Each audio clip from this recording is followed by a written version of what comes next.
लिख डालो, हाँ संविधान लिख डालो।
बचपन से ही भीमराव ने अपना होत संभालो, हाँ बचपन से ही भीमराव ने अपना होत संभालो। मेरा भीम है नंबर 1 जिसने संविधान लिख डालो, मेरा भीम है नंबर 1 जिसने संविधान लिख डालो। संविधान लिख डालो, हाँ संविधान लिख डालो।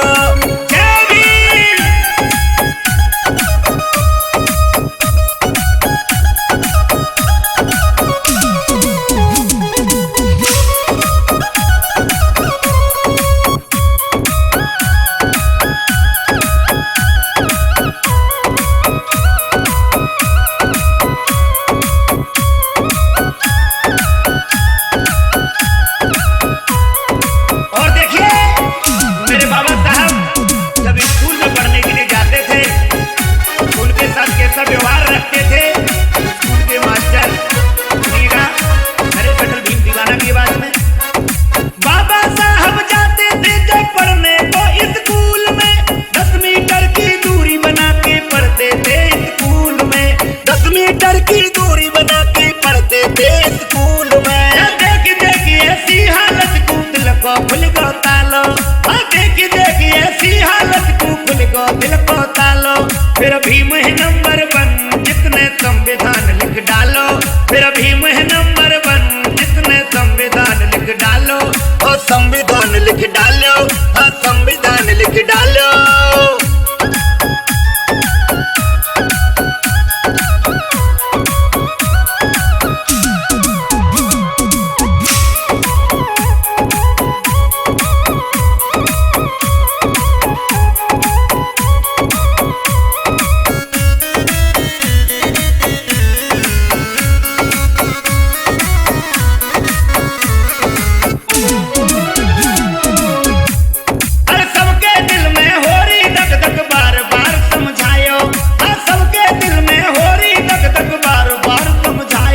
मेरा भीम है नंबर 1 जिसने संविधान लिख डालो, मेरा भीम है नंबर 1 जिसने संविधान लिख डालो। हाँ संविधान लिख डालो, हाँ संविधान लिख डालो।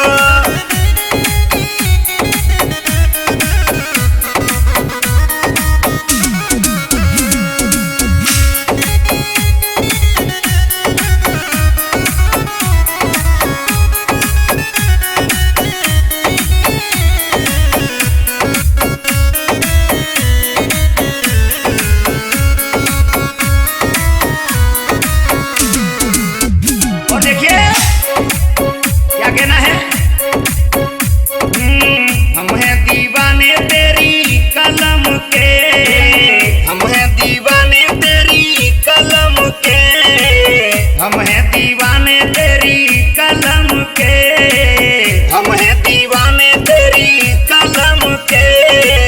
हमको बचाया इस जुल्म से, हमको बचाया इस जुल्म से। याद जो